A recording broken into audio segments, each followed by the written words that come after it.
हिमाल स्टिल प्रस्तुत गर्दछ कार्यक्रम तमसुमा ज्योतिर्गमय।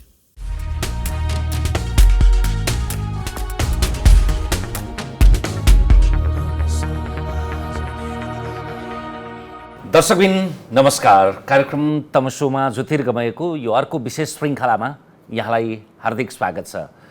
10 महिना अगाडि नेपाल आगमनका क्रममा हामीले प्राध्यापक डाक्टर अलका आत्रेय चुडालसँग संवाद गरेका थियौँ। त्यो संवाद एक प्रकारले त्यो प्राज्ञिक रुझानको रुमानी उडान जस्तो भएको थियो।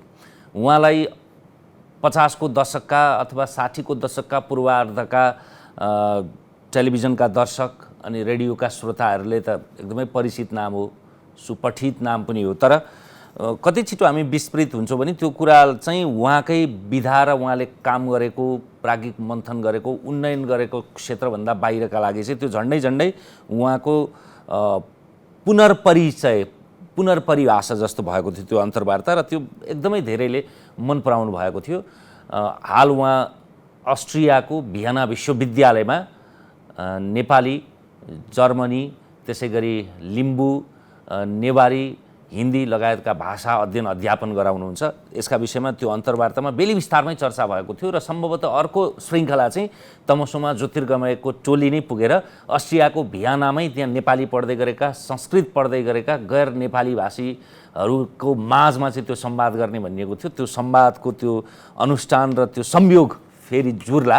तर नेपाल आगमनका क्रममा पनि त्यो मौका किन नछपाउँ भनेर फेरि आज हामी आजको श्रृङ्खलालाई त्यो 10 महिना अगाडि गरिएको संवादलाई पहिलो भाग मानेर त्योभन्दा अगाडि संवाद गर्दैछौँ।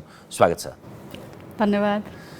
त्यति बेला उत्तरार्धतिर तपाईँले के सङ्केत गर्नुभएको थियो भने मैले 11 वर्षसम्म टेलिभिजनमा काम गरेँ, रेडियोमा त्योभन्दा लामो समय काम गरेँ, नेपालमै पनि नेपाल संस्कृत विश्वविद्यालयमा लामो समय अध्यापन गरेँ, भियना विश्वविद्यालयमा पनि पढाएँ। तर अनुसन्धानतिर मलाई अहिले रुचि बढ्दै गएको छ। रुचि त पहिलेदेखि नै थियो, तर झन् स्वयं त सुखा चाहिँ त्यसमा हुने जस्तो लाग्दैछ भन्दै हुनुहुन्थ्यो। के गर्दै हुनुहुन्छ, केमा त्यस्तो तपाईँ खोतल्दै हुनुहुन्छ, उत्खनन गर्दै हुनुहुन्छ?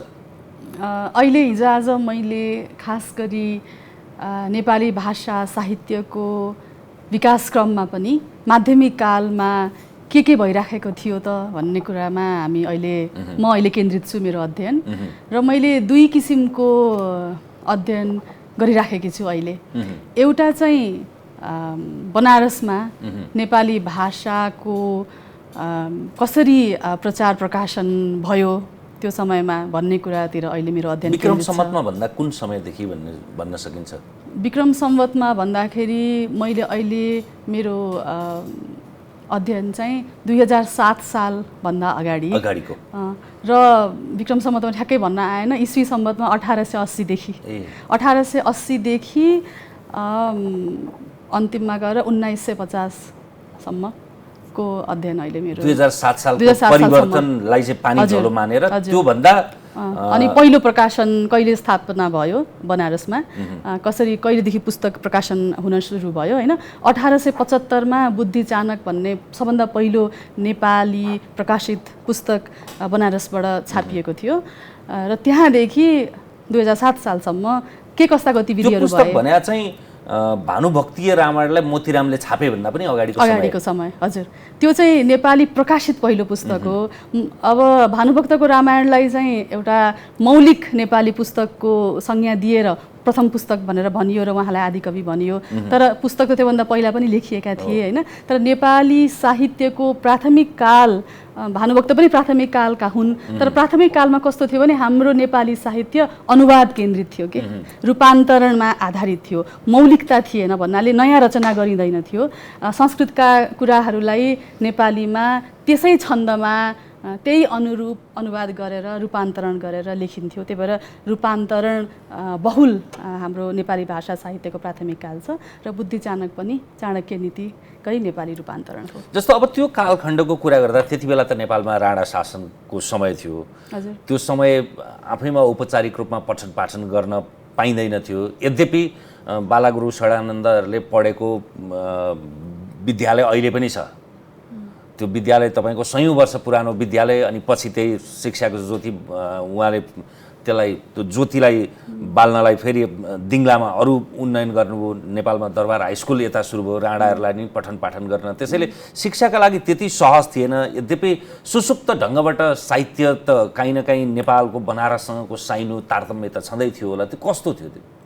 मैले हेर्दाखेरि कस्तो लाग्छ भनेदेखि राणाकाल अथवा त्योभन्दा पहिला पनि नेपालमा बौद्धिक परम्पराको धेरै पुरानो इतिहास छ, यो अहिले नै होइन होइन।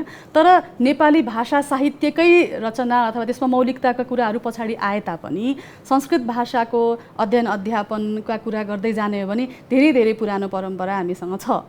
तर अब फेरि कस्तो हुन्थ्यो, हामीले भारतमै हेरौँ अथवा संसारमै कहीँ पनि हेरौँ भने विद्यालयमा पठन पाठन गर्ने प्रणाली भनेको नयाँ प्रणाली हो। पहिला कस्तो हुन्थ्यो भनेदेखि कुनै विद्वानले आफ्नो घरमा अथवा कुनै गाउँमा कुनै एउटा स्थानमा मान्छेहरू जम्मा पारेर पढाउने त्यो खालको गुरु शिष्य परम्परा हामी कहाँ पनि विद्यमान नै थियो होइन। तर बिस्तारै के भयो भने राणाकालमा तपाईँ आफै पनि त्यसको उत्पादन हुनुहुन्छ नि? हजुर हजुर, अहिले पनि छ कतै कतै। र भारतमा पनि त्यो परम्परा थियो। पैसा भएका मान्छेहरूले, धनी मान्छेहरूले चाहिँ कुनै विद्वानलाई सहयोग गरेर विद्यार्थीहरूलाई चाहिँ छात्रवृत्ति दिएर पढाउने परम्परा थियो। नेपालमा पनि त्यो कुरा थियो। जस्तो मेरै बुवाले पनि हरिहर संस्कृत पाठशाला खिदिममा पढ्नुभयो।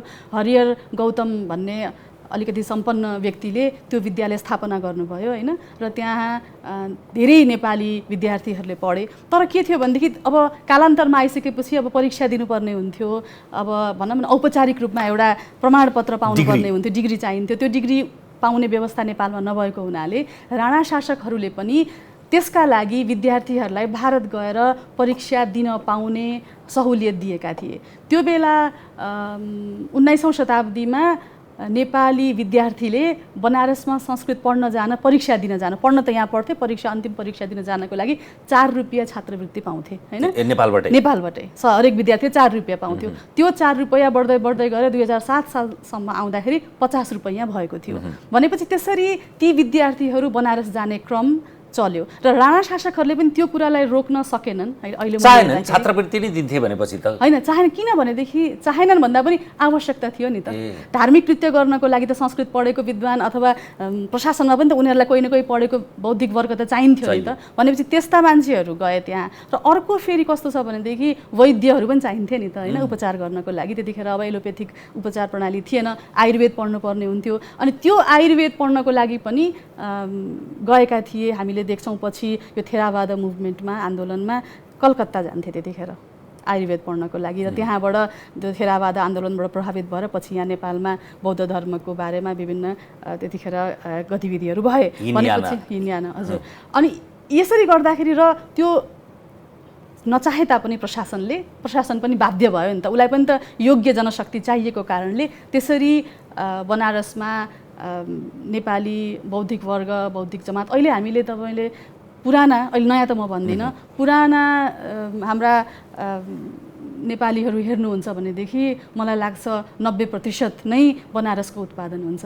राजनीतिमा होस् अथवा त्यो प्राध्यापनमा होस् अथवा कुनै पनि क्षेत्रमा बनारसको त्यत्रो वर्चस्व थियो। तर पछि 46 सालपछि चाहिँ त्यो मुहान सुक्दै गएर अहिले शून्य प्राय नै भएको छ। बनारसमा चाहिँ त्यसरी शिक्षा, उच्च शिक्षा लिन जाने मात्रै होइन, त्यहाँ आफैमा नेपाली भाषीको पनि ठुलो बस्ती थियो, ठुलो आबादी थियो।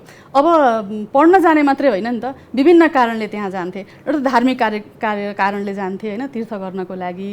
हामीले अहिले पाएको अभिलेख हेर्दै जाँदाखेरि पाटनको एउटा 15औं शताब्दीको इस्वीको 15औं शताब्दीको अभिलेखमा आफ्नो छोरा लुङ भारो भन्ने व्यक्तिले आफ्नो छोरा नाति मरेपछि बनारसमा गएर तीर्थयात्रा गएर त्यही एउटा मूर्ति स्थापना गरेर फर्केको भन्ने हामीले पाएका छौँ। भनेपछि त्यति लामो समयदेखि होइन भारतमा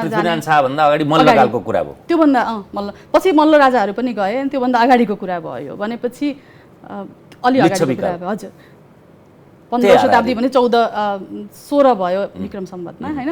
भनेपछि त्यो बेलादेखि तीर्थयात्राको लागि जाने परम्परा त्यो बेलादेखि नै थियो। अनि पछि पठन पाठनको लागि पनि गए र पछि आइसकेपछि देश निकाला पनि त गरियो नि त। चाहे राजालाई देश निकाला गरिएको होस्, पृथ्वीनारायणको छोरालाई पनि गरियो होइन। भनेपछि अथवा अन्य कर्मचारीहरूलाई देश निकाला गरिएको होस्, जाने ठाउँ कहाँ त भन्दाखेरि अब अर्को अवसर नजिकै नेपालबाट नजिकैको जान सजिलो, हिँडेर कि हात्तीमा कि घोडामा, पछि त रेल पनि आए बेलायतको उपनिवेश भइसकेपछि, र जान सजिलो, नजिक अनि ठुलो सहर र भाषा पनि बुझिने हो भनौँ दक्षिण भारततिर गएको भए त हामीलाई त्यति सहज हुने थिएन होला नि त अथवा बम्बे गएको भए पनि त्यति सहज हुने थिएन भाषाको कारणले गर्दाखेरि पनि भनेपछि त्यो बनारस चाहिँ सजिलो भयो जानको लागि त्यसले गर्दाखेरि हामीले अहिले हेर्दाखेरि मोतीरामको समयमा बनारसमा मात्रै 40,000 नेपाली जनसङ्ख्या थियो अरे मोतीराम भट्टको पालामा हजुर अहिले त्यो एकजनाले लेख्नु भएको छ नाम मैले अहिले बिर्सेँ उहाँले चाहिँ 40,000 नेपालीहरू बनारसमा बसोबास गर्थे अरे बनारसमा नेपाली मोहल्ला नै थियो हामी नै हुँदाखेरि पनि त्यो नेपालीहरूको एरिया त्यहाँ चिया पसलेले पनि नेपाली बोल्थ्यो किराना पसलेले पनि नेपाली त्यो नेपालै गए जस्तो हुन्थ्यो कि त्यहाँ वरिपरि जाँदाखेरि तर अहिले हिजो जाँदाखेरि त्यो नेपाल त्यहाँ छैन पुरै सुक्यो कि अलिअलि एकदमै कम छ र त्यहाँ भएका नेपालीहरू पनि एकदमै कम छन् धेरै छोडेर आइसके त्यहाँ नेपालीहरूका धेरै घरहरू थिए हैन विश्वेश्वर प्रसाद कोइरालाकोदेखि लिएर धेरै नेपालीका घरहरू थिए ती घरहरू बिस्तारै बिस्तारै बेचिए र 2046 सालपछि के पनि भयो भनेदेखि अब एउटा राष्ट्रियता जागेर आयो कि हैन अब नेपालमै हामी जानुपर्छ हाम्रो देश त त्यहाँ हो नि हामी त्यही नै केही गर्न सक्छौँ भनेर मान्छेहरूको त्यो राष्ट्रियता उम्लिएर आयो र नेपालीहरू फर्किएर आए र ती शिक्षाको लागि प्रकाशनको लागि अथवा औषधोपचारको लागि अथवा पैसा कमाउनको लागि रोजगारीको लागि पनि बनारस जानुपर्ने बाध्यता अहिले रहेन नि त अहिले त धेरै अन्य मोतीराम भट्टको अरू पाटो उजागर भएको छैन उहाँ त्यहाँ कर्मचारी नै हुनुहुन्थ्यो होइन मोतीराम भट्ट त्यति बेला बनारसमा मैले बुझेअनुसार भारत जीवन प्रेस भन्ने रामकृष्ण वर्माको प्रेस थियो त्यो भारत जीवन प्रेसमा मोतीराम भट्टले पहिला काम गर्नुहुन्थ्यो सुरुवाती हैन धेरै नेपाली लेखकहरू नेपाली विद्यार्थीहरू अब हेर्नुस् गएपछि त्यहाँ केही आय आर्जन त गर्न पर्यो नि त पुग्दैन 4 रुपैयाँले त पुग्दैन त्यो 4 रुपैयाँ पनि फेरि दिन जानको लागि मात्रै हो नि त वर्ष दिनभरि बस्नको लागि त पुग्दैन थियो र मैले देखे अनुसार मैले पाए अनुसार धेरै नेपाली विद्यार्थीहरूले त्यहाँ चाहिँ प्रुफ रिडिङको काम गर्थे हैन अनि अब के भयो भने संस्कृत आधारभूत शिक्षा संस्कृतमा भएको हुनाले संस्कृत जानेको मान्छेले हिन्दी भाषा सजिलैसँग छिमल्न सक्छ र बोल्न सक्छ र त्यसले गर्दाखेरि ती नेपाली विद्यार्थीहरूले प्रेसमा काम पाए के अनि प्रेसमा काम पाउने बित्तिकै प्रुफ रिडिङको काम अथवा अन्य काम त्यस्तै मोतीराम भट्टले पनि त्यस्तै काम गर्नुभएको हो भनेर जस्तो अहिले देखिन्छ र त्यो प्रेसमा काम गर्दा गर्दै र त्यो बेलाको बनारसको माहौलले गर्दाखेरि मोतीराम भट्टभित्र भएको राष्ट्रियता पनि जाग्यो नेपाली भाषाप्रतिको यस्तो हामीले भाषाप्रति सम्मान गर्नुपर्छ भाषालाई माया गर्नुपर्छ भाषाको उत्थान नै एउटा जातीय उत्थान हो भन्ने खालको त्यो बेला हिन्दी भाषाको पनि त्यस्तै त्यहाँनिर वातावरण थियो हैन भारतेन्दु हरिश्चन्द्रका ती गतिविधिहरू ती क्रियाकलापहरू प्रकाशनका हिन्दी भाषा प्रकाशनका क्रियाकलापहरू नेपाली भाषा प्रकाशनको केन्द्र मात्रै नभएर त्यो बेला हिन्दी भाषाको प्रकाशन पनि बनारस नै थियो र पछि आएर भारत स्वतन्त्र भइसकेपछि त्यो कुरा पनि त्यहाँबाट हटेर दिल्लीमा स्थानान्तरित भयो भनेपछि हिन्दी भाषाको त्यो गतिविधि पनि सुकेर गयो नेपाली भाषा पनि नेपालमा आयो के त्यो बनारसको त्यो जुन बेलाको त्यो समयको छवि त्यो समयको वातावरण बनारसमा हिजो आज त्यो भेटिँदैन त्यो सँगै तपाईँको अर्को अध्ययनको विषय अर्को होइन यसैको सहायक विषय चाहिँ उत्तर पूर्वी भारतमा नेपाली भाषाको यस्तो छ मैले यसै क्रममा मैले के फेला पारेँ भनेदेखि प्रथम विश्वयुद्धमा नेपालीहरू युरोपमा लड्न गए हैन लड्न गए जान बाध्य भए लगिए अब जे भनौँ न भने 1914 मा गए र 1914 मा ती नेपालीहरू ती गोर्खा सैनिकमा भर्ती भएका नेपालीहरू गइसकेपछि जर्मनीले तिनीहरूलाई युद्धका क्रममा कति मारिए कतिलाई बन्धक बनायो कति मारिए भन्ने यकिन छैन 10,000 भन्दा धेरै मारिए भनिन्छ यकिन छैन तर ती 10,000 मध्येमा चाहिँ 300 सैनिकहरूको डाटा चाहिँ मैले फेला पारेँ र ती 300 सैनिकहरू चाहिँ जर्मनीमा बन्धक बनाएर राखिएका थिए र त्यही बेलामा के भयो भनेदेखि त्यो समय र मेरो अध्ययनको नेपाली साहित्यको विकासको समय पनि एउटै समय भएको हुनाले मलाई त्यसमा रुचि लाग्यो र त्यसपछि ती बन्धक सैनिकहरूलाई जर्मनीमा के भयो भनेदेखि एउटा संस्था त्यसै बेला गठन गरियो र जर्मनीमा संसारभरिका बन्दीहरू थिए र त्यो बेलामा उनीहरूले के भन्यो भनेदेखि ल अब संसारभरिका बन्दीहरूले बोल्ने भाषा र सङ्गीतको नमुना सङ्कलन गर्ने कार्य सुरु भयो र त्यस नमुना सङ्कलन गर्ने क्रममा दक्षिण एसियाका सैनिकहरूको पनि नमुना सङ्कलन गरियो 100 वर्षभन्दा अगाडि 1915 मा गठन भयो त्यो 1916, 17, 18 सम्म रेकर्डिङ गरियो र एउटा अचम्मको कुरा के छ भनेदेखि नेपाली हामी भनौँ न एउटा नडराउने र जसले केही भनेको छ भने हुन्छ भनेर त मानिहाल्ने होइन। त्यो साउथ एसियन अथवा दक्षिण एसियाई सैनिकहरूको समूहमा पनि सबैभन्दा बढी ध्वनि सङ्कलन नेपालीहरूको छ के।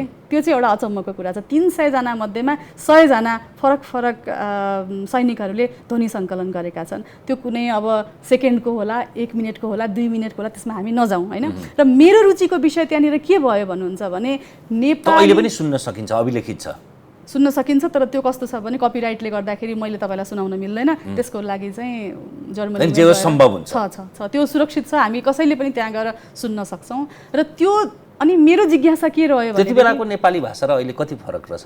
धेरै फरक छैन, बुझिन्छ धेरै फरक छैन। अब मैले त प्रयास गर्दा बुझिन्छ, कति कुराहरू फरक छ, तर त्यस्तो धेरै फरक छैन। र त्यो अचम्म के छ भनेदेखि त्यो मलाई के अचम्म लाग्यो भनेदेखि त्यो बेलाको प्रकाशित नेपाली भाषा अथवा त्यो बेला जुन हामीले जस्तो भानुभक्तको नेपाली भाषा छ नि त्यस्तो पनि छैन के अहिलेकै त्योभन्दा परिष्कृत छ। त्यो पनि एउटा अचम्मकै कुरा छ, अनुसन्धानकै विषय छ अथवा अध्ययनको रुचिको विषय छ। र त्यो बेला ती सैनिकहरूले मेरो रुचिको विषय के रह्यो भनेदेखि मेरो जिज्ञासा के रह्यो र मेरो अहिलेको खोज र अलिकति अगाडि पनि बढिसके के रह्यो भनेदेखि ती सैनिकहरूले के भने त हैन। र मैले के देख्छु भनेदेखि बनारसमा नेपाली साहित्यमा दुईटा कुराको संयोजन छ अथवा सङ्गम छ। एउटा त ब्राह्मण क्षेत्रीयहरूको अब तिनीहरूको पठन पाठनमा लागेका हुनाले तिनीहरूको योगदान भयो, र अर्को गोर्खा सैनिकहरूको पनि त्यसमा योगदान छ कि किनभने गोर्खा सैनिक भने बाहुन क्षेत्री आएन नि त, त्यसमा मगर, गुरुङ, राई, लिम्बू पनि अलि पछि मात्रै आए होइन। गुरुङ चाहिँ अगाडि आएका हुन्, राई लिम्बू चाहिँ 1900बाट आए, अलि पछि आए। र ती सैनिकहरूको पनि कस्तो योगदान रह्यो त नेपाली भाषा साहित्यको सम्वर्धनमा भन्ने कुरा मेरो अध्ययनको विषयवस्तु हो। र मेरो तर्क के हो भनेदेखि जुन किताबहरू प्रकाशन हुन्थे बनारसमा, किताब प्रकाशन गर्ने भनेको आज पनि हिजो पनि प्रकाशकले किन पुस्तक प्रकाशन गर्छ त? समाजसेवाको लागि त पक्कै पनि गर्दैन नि, कुनै आय हुन्छ र त गर्छ। किताब छाप्छ, किताब बेचेपछि पैसा आउने भए उसले त्यो किताब छाप्छ, नआउने भए त्यो किताब छाप्दैन। र प्रकाशकको एउटा मात्रै ध्येय के हुन्छ भने आय आर्जन हुन्छ, चाहे त्यो जेसुकै होस् होइन। प्रिन्ट क्यापिटलिजम भनेर 49% चाहिँ थियो, 1% त फेरि धेरै कम होला, 1% चाहिँ वाङ्मयको, भाषाको, सभ्यताको, संस्कृतिको केही न केही भन्ने 1% त राख्छ। त्यो त अप्रत्यक्ष रूपमा त्यो त हो नै। कुनै पनि भाषा साहित्यमा पुस्तकहरू छापिन्छन् भने प्रत्यक्ष अप्रत्यक्ष रूपमा भाषाको, साहित्यको, समाजको एउटा अगाडि बढ्ने त्यो प्रगति पथमा एउटा खुड्किलो त हो नै पक्कै पनि। र मैले हेर्न खोजेको के भनेदेखि पुस्तकहरू छापिए तापनि त्यो पुस्तकका क्रेता को थिए त? पुस्तक किन्न त पैसा चाहिन्छ, होइन? त्यो पैसा कोसँग थियो त त्यो बेलामा होइन? क्यास त कोसँग थियो? जग्गा जमिन थियो होला, तर पनि पैसा त कोसँग थियो त भन्दाखेरि मैले बुझे अनुसारको होइन त्यो बेला ती जो प्रकाशकहरू थिए तिनीहरू प्रकाशन गृह खोलेर एकदम ठुलो प्रेस राखेर बसेका पनि होइन नि त होइन। तिनीहरू यहाँबाट पलायन भएर गएका, कोही देश निकाला गरिएका ती ब्राह्मणहरूले एउटा जनै, बेसार अनि त्यसपछि चौरीको त्यो पुच्छर होइन यस्ता कुराहरू बेच्ने, रामनामी बेच्ने क्रममा किताब पनि बिकेको देखे तिनीहरूले। भनेपछि ल नि त के हुन्छ त भनेर त्यसपछि धार्मिक पुस्तकहरू प्रकाशन गर्न सुरु भयो। र किनभने धर्म श्राद्ध गर्नको लागि अथवा अरू धार्मिक कृत्यको लागि पनि मान्छे जाने भएको हुनाले तिनीहरूले किताब पनि किनेर ल्याउँथे। त्यो सबभन्दा बढी प्रकाशित हुने पुस्तकहरू भनेको स्वस्थानी, श्राद्ध पद्धति, अनि रामायण, महाभारत, कृष्ण चरित्र यस्ता पुस्तकहरू बढी प्रकाशित हुन्थे। त्यसपछि गएर अर्को प्रकाशित हुने विधा भनेको लोक साहित्य, नेपाली गीतहरू, जादुई तिलस्मी कथाहरू, बेताल पञ्चविंशतिका कथाहरू नेपालीमा अनुवाद गरिएका। भनेपछि ती पुस्तकहरू रमाइलोको लागि ती प्रकाशकहरूले झोलामा बोकेर क्यान्टोनमेन्टमा जान्थे अरे के, र ती सैनिकहरूले ती पुस्तकहरू किन्थे र पढ्थे। भनेपछि किन उनीसँग पैसा पनि क्रय शक्ति थियो, पैसा पनि थियो भनेपछि ती अनि र मेरो जिज्ञासाको विषय के भने ती गएका गोर्खाली सैनिकहरूले के भने त भन्दाखेरि मैले त्यसरी देख्दाखेरि मेरो त्यो लिङ्क गर्नुको उद्देश्य, त्यहाँ जानुको उद्देश्य के भनेदेखि मैले अहिले के हेरिराखेकी छु भने त्यो बेला प्रकाशित भएका पुस्तकहरूको प्रकृति र गोर्खा सैनिकहरूले त्यो बेला रेकर्ड गराएका कथा, कविता र गीतहरू कस्ता छन् त र मैले त्यहाँनिर चाहिँ त्यसको संयोजन फेला पारेँ। त्यसको प्रभाव यसमा कस्तो छ र यसको प्रभाव त्यसमा कस्तो छ र मैले संयोजन र प्रभाव फेला पारेँ त्यसमा। र म चाहिँ अहिले के भन्न सक्छु भने नेपाली साहित्यको सम्वर्धनमा गोर्खा सैनिकहरूको जुन योगदान छ त्यसलाई बिर्सन सकिँदैन। अद्वितीय छ। त्यो चाहिँ मेरो अहिलेको खोजको विषय हो। तपाईँ बिस्तारै बिस्तारै जाँदाखेरि यो नेपाली भाषा जुन लेखीय रूपमा छ यसको अब कथनीमा अथवा वाक परम्परा कति छ भन्ने त भेट्न सकिँदैन, तर लेखीय रूपमा चाहिँ कति पुरानो भन्ने चाहिँ बाबुराम आचार्यको अभिलेखले भेटेको दैलेखको दुल्लुको सबभन्दा पुरानो 5औं शताब्दीको भन्ने नै हो कि त्योभन्दा पुरानो पनि भेटिन्छ? पुरानो चाहिँ मैले भेटेको छैन होइन। अब यसमा एउटा म के कुरा भन्न चाहन्छु भनेदेखि पुरानो हामी साउथ एसियनहरूलाई, दक्षिण एसियाका मान्छेहरूलाई पुरानो भन्नेमा हामी गर्व गर्छौँ होइन। हाम्रो भाषा यति वर्ष पुरानो, यति वर्ष पहिले हामीले यस्तो गरेको यस्तो त्यो, तर पुरानो भनेको के हो त? मलाई यो चाहिँ अहिलेको समयमा पनि हामीले जोडेर हेरौँ होइन। हामीले पुरानो त भन्छौँ तर पुरानो भनेको के त? हामी जुनसुकै कुरालाई हामी पिता पुर्खा माताहरू जोड्छौँ मात्रै होइन, गौरव गर्छौँ। यस्तो थियो अहिले बिग्रियो, नासियो, भत्कियो, बिग्रियो हो। तर मलाई कस्तो लाग्छ भने हो पुरानो हाम्रो नेपाली भाषा हो, तर पुरानो भाषा भए तापनि त्यो प्राचीनतामा के हुनु पर्यो भनेदेखि त्यो प्रमाणिकता पनि हुनु पर्यो। प्रमाणिकता मात्रै हो, त्यो एउटा वेट हुनु पर्यो, यसमा चाहिँ गुरुता हुनु पर्यो, ओज हुनु पर्यो।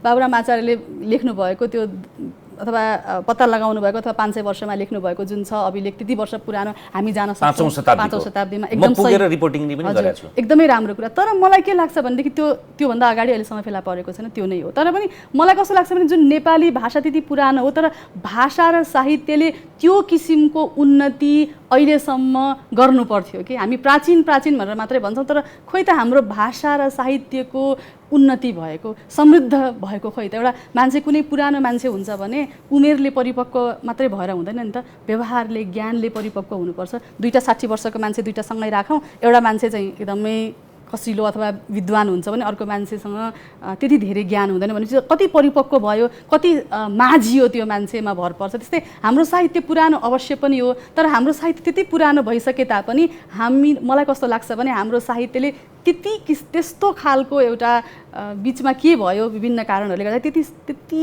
ओजपूर्ण, त्यति धेरै विकास गर्न सकेन के भनौँ न अरूहरूको तुलनामा। 1500 वर्ष पुरानो त लिखित इतिहास नै भएको भाषा चाहिँ जम्मै प्रकाशित कृति कति छन् भनेर हेर्ने हो भने बिब्लियोग्राफी तपाईँको त्रिभुवन विश्वविद्यालयको लाइब्रेरीमा उपलब्ध हुन्छ। उनीहरूसँग भएको अभिलेख 2050 सालसम्मको अहिलेसम्म कति 4 लाख कि कति मात्रै पुस्तक छन् सबै दृष्टिकोणले, किनभने त्यहाँ त सबै अभिलेखित हुन्छ। तर कस्ता पुस्तक छन् भन्ने कुरा पनि आयो। हजुर, भनेपछि त्यो भाषा हाम्रो एकदमै पुरानो छ, तर बिचमा हाम्रो भाषाले र हाम्रो साहित्यले विभिन्न कारणले गर्दाखेरि त्यस्तो राम्रो उन्नति राम्रोसँग अगाडि बढ्न पाएन विभिन्न कारणहरूले गर्दाखेरि जस्तो मलाई लाग्छ।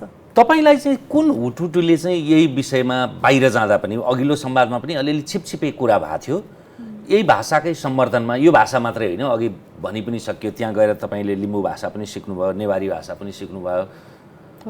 मैले यही अध्ययनको क्रममा अब त्यसमा लिम्बू भाषाका रेकर्डहरू पनि छन्, अनि लिम्बू भाषाका रेकर्ड त अब कसैले अनुवाद गरेर देला, तर पनि मैले आफूले पनि त बुझ्नु पऱ्यो नि के लेखेको छ भनेर, यतिकै हावाको भरमा बोलेर त भएन भनेर यही अध्ययन गर्ने क्रममा मलाई चाहिँ आवश्यकता पर्यो कि हुटुटुई पनि दुईटै आवश्यकताले मात्रै पनि हुँदैन, के भनेको रहेछ त भनेर त्यसले गर्दाखेरि मैले सिक्न मन लाग्यो अथवा बाध्य भएँ र त्यसरी मैले। लिम्बू चाहिँ कोबाट सिक्नुभयो, कहाँबाट सिक्नुभयो? लिम्बू चाहिँ मैले सिक्किमका एकजना त्यस्तै अध्येता हुनुहुन्छ, लिम्बू भाषाका शिक्षक, अनि उहाँलाई हामीले भियना विश्वविद्यालयमा बोलाएका थियौँ र उहाँले आएर हामीलाई पढाउनु भयो, त्यसरी हामीले सिक्यौँ। कति समय लाग्यो सिक्नलाई, बुझ्ने गरी अभिलेखित गर्ने गरी नै? यस्तो छ, भाषाका विभिन्न पक्षहरू छन्। अब लिम्बू भाषामै मलाई अहिले तपाईँले बोल्न भन्नुभयो भने म बोल्न सक्दिनँ, तर उहाँले हामीलाई लिपि सिकाउनु भयो अनि सामान्यतया हामीलाई व्याकरण सिकाउनु भयो। त्यति भइसकेपछि हाम्रो आधारभूत ज्ञान हामीसँग छ र कुनै बोल्न बिल्कुलै नसक्ने त होइन, यसरी बोल्न नसक्ने, यसरी बोल्न सकिँदैन। अब सामान्य कनीकुथी त बोल्न सकिएला, शब्दहरू ल्याएर व्याकरणमा जोडेर बोल्न सकिएला, तर यसरी बोल्न सकिँदैन नेपाली जस्तो, भनौँ त्यो भाषामा जिउन सकिँदैन। र त्यसरी अहिले चाहिँ कुनै अनुवाद गर्नु पर्दा कुनै कुरा लेखिएको छ भने पढ्नु पर्यो भनेदेखि म पढ्न सक्छु। नेवारी भाषा पनि त्यस्तै हो। त्यसैको मैले नेवारी भाषा सिकेको चाहिँ खासमा राहुल साङ्कृत्यानको बारेमा अध्ययन गर्दाखेरि राहुल साङ्कृत्यानका बारेमा नेवारी भाषामा लेखिएका पुस्तकहरू थिए। अब त्यसमा के लेखेको छ भनेर मलाई पढ्न मन लाग्यो आफैले नै, अनि त्यस क्रममा मैले नेवारी भाषा सिकेँ। त्यो पनि मैले भियनामै सिकेको। त्यसै गरी यहाँबाट एकजना शिक्षक हुनुहुन्थ्यो, उहाँ जानुभयो र उहाँ अहिले हुनुहुन्न, दिवंगत भइसक्नुभयो, लक्ष्मीनाथ श्रेष्ठ, अनि उहाँसँग हामीले नेवारी भाषा सिकेका हौँ। यो बहुभाषाको सिकाइ हुन त नेपालमा जनजीव्रोमा पढ्नका लागि प्राज्ञिक अनुसन्धानका लागि होइन, धेरै मान्छेहरू अब बहुभाषिक देश भएका कारणले गर्दाखेरि आजभन्दा सायद 50 वर्ष अगाडि यहाँ काठमाडौँमा जन्मिएको माडवारीले पनि त्यो आफ्नो भाषा जान्दछ कि जान्दैन, नेपालीभन्दा राम्रो अङ्ग्रेजीभन्दा राम्रो नेवारी बोल्न सक्थ्यो। त्यसैले त्यो सम्मिश्रण थियो। मिथिला गाउँमा जन्मिएकाले मैथिली भाषा जान्ने गैर भए पनि उता पूर्वबाट क्रमशः आउँदाखेरि लिम्बू, राई, तामाङ, यता नेवार, त्यस्तै गुरुङ, मगर हुँदै त्यो भाषाहरू जान्न सक्ने भयो। दक्षिणमा पनि त्यस्तै नै भयो। त्यो कुन भाषीको बाहुल्यता छ त्यो सक्ने भयो, त्यसको सम्मिश्रण र लालित्यता छ। तर तपाईँले एकैपटक प्राज्ञिक अध्ययन उन्नयनका लागि चाहिँ नेपाली, हिन्दी, संस्कृत, अङ्ग्रेजी, जर्मन, नेवारी, लिम्बू, मैथिली, भोजपुरी यो कसरी सम्भव हुँदो रहेछ? त्यो यस्तो छ, मैले कति भाषाहरू त नेपालमै सिकेकी थिएँ होइन। जस्तो तपाईँले अघि भनेको जस्तै हाम्रो बहुभाषिक देश हो, यत्तिकै नजानिदो किसिमले अब हाम्रो साना केटाकेटीहरू टिभी हेरेर भयो भने हिन्दी पनि जान्दछन्, अङ्ग्रेजी पनि जान्दछन्, होइन, सामान्य नेपाली पनि जान्दछन्, नेवार साथी भयो नेवारी पनि जान्दछन्। भनेपछि 4-5वटा 3-4वटा भाषा भनेको जुनसुकै बच्चाले जसले पनि नेपालमा जानेको हुन्छ, त्यो हाम्रो सौभाग्य हो। त्यो कुरा विदेशमा पाइँदैन। जस्तो जर्मन भाषी मुलुकमा छ भने विद्यालयमै गएर उसले पढ्नुपर्ने हुन्छ, नत्र भने यत्तिकै समाजमा नपढिकन उसलाई आउँदैन। अस्ट्रियामा, जर्मनीमा भएको बच्चाले जर्मन भाषा मात्र जान्दछ, त्यसपछि स्कुलमा केही सिकेको छ भने अरू भाषाहरू जान्दछ र उनीहरूले अतिरिक्त परिश्रम त्यसका लागि गर्नुपर्ने हुन्छ। त्यो कुरा चाहिँ हामी कहाँ सजिलो छ, हामी कहाँ भारतमा अथवा दक्षिण एसियामा अब त हामी कहाँ सजिलो थियो भन्ने बेला आइसक्यो।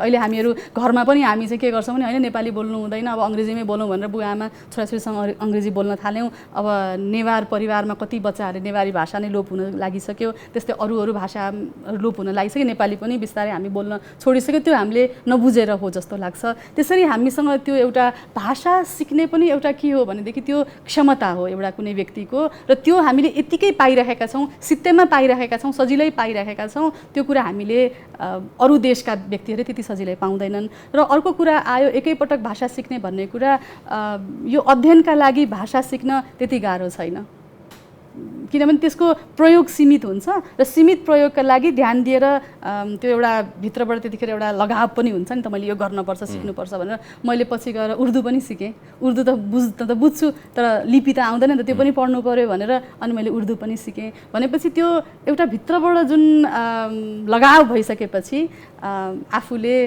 त्यो भाषाका कठिनाइहरूलाई चुनौती दिन सकिँदो रहेछ जस्तो मलाई लाग्छ। प्रसङ्गमा मातृभाषाको महत्त्व म पनि असाध्यै यसको कति गहिरो गरी बुझ्छु होला, तर मैले भन्दाखेरि अन्तर्वार्तामा, कुराकानीमा, अरूसँगको साक्षात्कारमा अथवा सार्वजनिक रूपमा भन्दा मैले कहिले पनि नछुटाउने कुरा के हो भने मातृभाषालाई नबिर्सनुहोस्। त्यो भाषा भनेको सभ्यता हो, संस्कृति हो, इतिहास हो, सबै कुराको त्यो एउटा भण्डार जस्तो हो। त्यो भाषा बुढा मरे भाषा सरे जस्तो हुन्छ। त्यसैले मैले नेपाली भनिरहेको छैन, मातृभाषा, तपाईँको जे मातृभाषा हो त्यो प्राथमिक हो। मातृभाषा चाहिँ व्यवहारको भाषा हो भने नेपाली र अङ्ग्रेजी व्यापारको भाषा हो। अझ अहिले त तपाईँको नेपाली व्यापारको र अङ्ग्रेजी व्यापारको भइसक्यो भनेर भनिरहँदा यो कति महत्त्वपूर्ण छ मातृभाषा, यसलाई कति संवेदनशीलताका साथ बुझ्नुपर्छ, ग्रहण गर्नुपर्छ? मलाई त एकदमै संवेदनशीलताका साथ बुझ्नुपर्छ जस्तो लाग्छ होइन।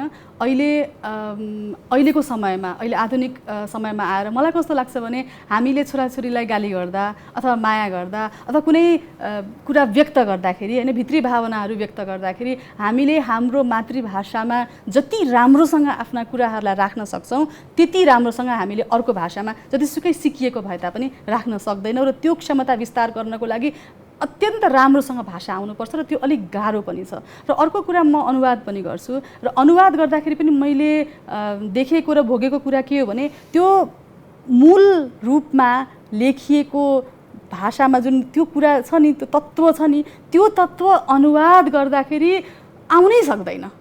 जतिसुकै राम्रो तपाईँ मातृभाषी नै किन नहुनुहोस्। जस्तो मैले जर्मन भाषाबाट नेपाली भाषा त मेरो मातृभाषा हो, मैले अनुवाद गरेँ भने त्यो त्यसको मूल चुरो जुन छ नि, त्यो चुरो मैले अर्को भाषामा पोख्न सक्दिनँ। नजिक जान सक्छु होइन, कुनै व्यक्तिले गरेको अनुवाद अलिकति दुर्बोध्य हुन्छ भने कुनै व्यक्तिले गरेको सल्ल बगेको हुन्छ, त्यो आफ्नो ठाउँमा छ। तर पनि त्यो जुन तत्त्व कुरा हो नि त्यो अर्को भाषामा लान सकिँदैन। त्यसले गर्दाखेरि भाषा स्वयंमा भाषा मात्रै नभएर त्यसले धेरै कुरा आफूमा बोकेर हिँडेको हुन्छ भन्ने कुरा यसले पनि प्रमाणित गर्छ। भाषा अब यो चाहिँ त प्राज्ञिक कुरा र संवादको कुरा भयो। तपाईँ त्यसको प्राचीनतम औषधि, आयुर्वेदको गुण र ज्ञान, खाद्य परम्परा र त्यसको परिकारसँग जोडिएको त्यो संस्कृति र सभ्यतादेखि लिएर अब यसलाई व्याख्या गर्दै जाँदाखेरि यो हठात आएको प्रसङ्ग भएका कारणले यसको कति गहिराइमा जान सकिएला। तर तपाईँको सपनामा जुन भाषामा सपना देख्न सक्नुहुन्छ नि, सपनामा त्यो त कृत्रिम हुँदैन नि त, त्यो त मातृभाषामै सपना देखिएला नि त। यस्तो छ, म सानो हुँदाखेरि बनारसमा एकजना वागीश शास्त्री भन्ने विद्वान हुनुहुन्थ्यो संस्कृतको, धेरै ठुलो सबैले चिन्नुहुन्छ होला।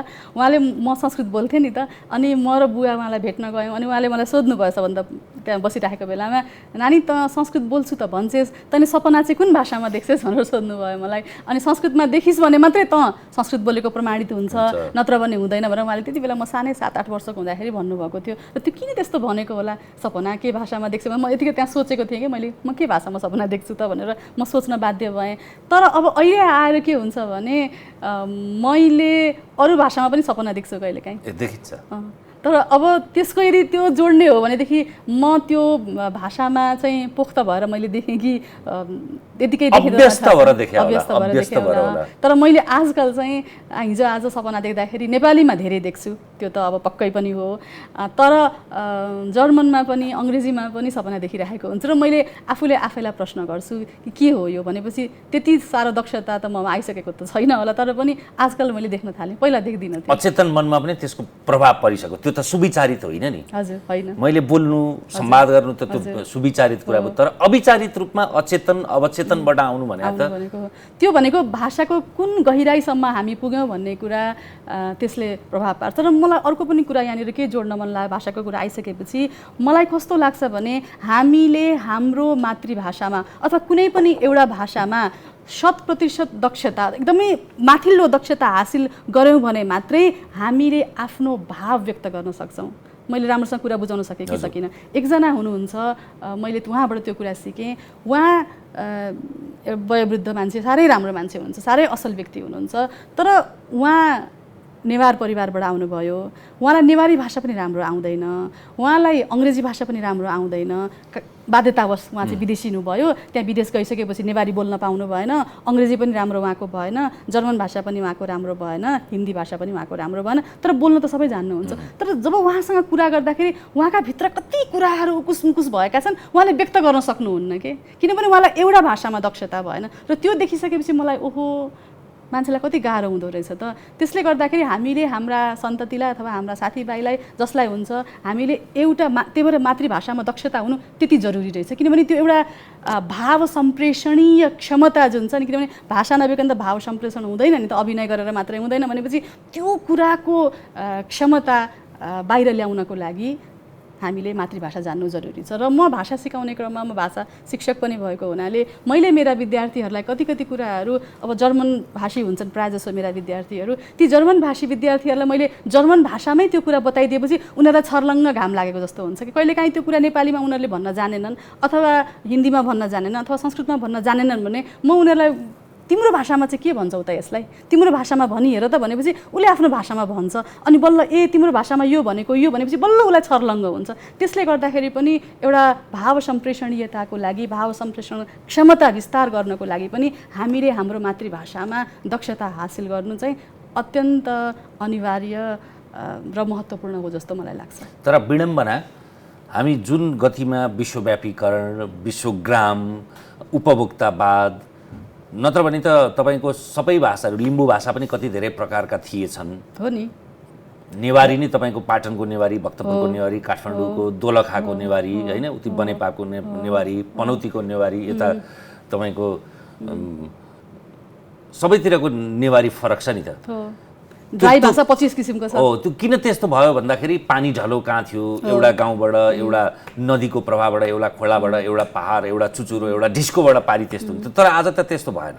आज त तपाईँको संसार एउटा ग्राम भयो, आवत जावतदेखि लिएर सूचना प्रविधि सबै दृष्टिकोणले। यसको एउटा खतरा चाहिँ आजको 200-300 वर्ष पछाडि यो चेतना र यसप्रतिको त्यो गहिरो गरी आत्मसात भएन भने त संसारमा त एउटा दुईटा मात्रै भाषा रहन्छन् र त्यसको चाहिँ मलाई लाग्छ भाषा लोप हुनु भनेको संस्कृति र इतिहास पनि लोप हुनु हो जस्तो लाग्छ मलाई, होइन त? किनभने भाषा मात्रै होइन नि त, त्यसले आफूसँग धेरै कुराहरू लिएर आएको छ नि त, ती कुराहरू नै लोप हुने अवस्था हुन्छ जस्तो लाग्छ। त्यही भएर भाषा बचाउनु भनेको संस्कृतिको र इतिहासको संरक्षण पनि हो एक किसिमले। पुनर्जागरण त भइरहेछ, तर मोटा रूपमा अब संसारमा 5-10 भन्दा बढी भाषाहरू त कसरी बाँच्छन् होला जस्तो अवस्था आइसक्यो हो।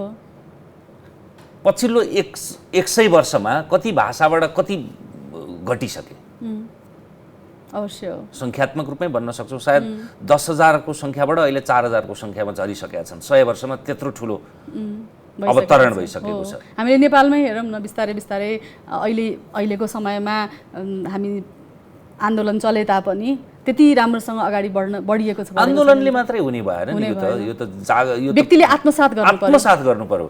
तपाईँ नेवारी अथवा लिम्बू, गुरुङ, राई अथवा नेपाली भनेर आन्दोलन चाहिँ गर्ने अनि पढाउन चाहिँ अङ्ग्रेजी स्कुलमा र अङ्ग्रेजीमा नेपाली निषेध गरेर त्यसलाई प्राथमिकता दिने, त्यो त विरोधाभास छ नि। यो भनेको घर घरबाट सुरु गर्नुपर्छ।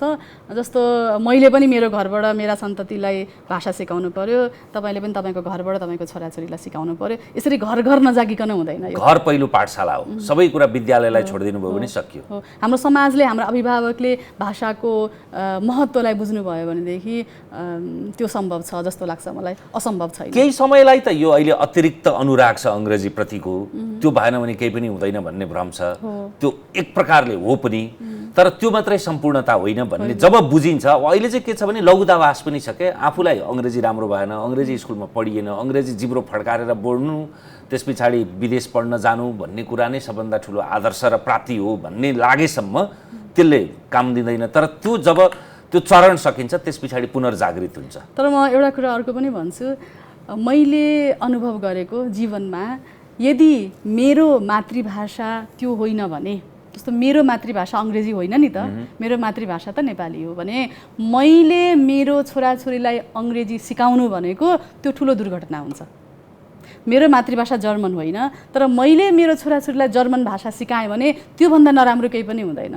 किन भन्नु होला भनेदेखि जतिसुकै मैले जर्मन भाषा बोल्न जाने तापनि त्यसको उच्चारण, त्यसको चाहिँ त्यो जुन भाषाको आफ्नो मौलिकता हो, त्यो मौलिकता मैले किमार्थ ल्याउन सक्दिनँ। र त्यो मैले सिकाउनु भनेको मेरो बच्चोले गलत भाषा सिक्छ, गलत जर्मन सिक्छ, गलत अङ्ग्रेजी सिक्छ। त्यसकारण मातृभाषीले भाषा सिकाउनु भनेको त्यो कुरालाई प्राथमिकता दिन्छ नि आज विदेशतिर पनि यतातिर पनि। त्यो मातृभाषी व्यक्तिले भाषा सिकाउनु र मैले पछि सिकेर भाषा सिकाउनुमा आकाश पातालको फरक हुन्छ। त्यो कुनै पनि हालतमा त्यो विद्यार्थीले राम्रो गर्न सक्छ। तपाईँले भने जस्तै त्यो दुर्घटना बाहेक अरू हुँदैन हो। अब एउटा व्यावहारिक समस्या के हुन्छ भने, जस्तो अब अहिले त झन्डै 1/3 नेपालीहरू विदेश बस्ने भइसकेका छन्। यो क्रम अझै बढ्ला, देशको दुरावस्था हुनु होइन, आर्थिक रूपमा, सामाजिक, सांस्कृतिक सबै दृष्टिकोणले, आय आर्जनका दृष्टिकोणले पनि त्यो बाध्यता जस्तो विश्व नै साँगुरिएको छ। नेपाली मात्रै होइन, संसारभरिका मान्छेहरू, अमेरिकाकै मान्छेहरू अमेरिका छोडेर बेलायत, अस्ट्रेलिया बसेका छन् स्थायी रूपमा। हामी सबै अमेरिका भनेर भएन, बेलायतकै मान्छेहरू उता बसेका छन्। अन्तर्गुलन छ क्या, यसलाई स्वाभाविक रूपमा ग्रहण गर्नु पर्यो। खालि त्यसलाई अतिरिक्त अनुराग चाहिँ राख्नु भएन, एउटा स्वाभाविकताका रूपमा ग्रहण गर्नु पर्यो। त्यस्तो हुँदाखेरि यहाँबाट पलायन भएर जाने मध्येको पहिलो पुस्तामा त भाषाको समस्या भएन, उसको सन्तानसम्म पनि त्यो भाषा एक प्रकारले त्यो अनुराग हुने भएका कारणले त्यो मातृभाषा अर्को पुस्ताले पनि पाउला। तर तेस्रो पुस्तामा गए पछाडि त तपाईँले भने जस्तो त्यो त लोप हुन्छ।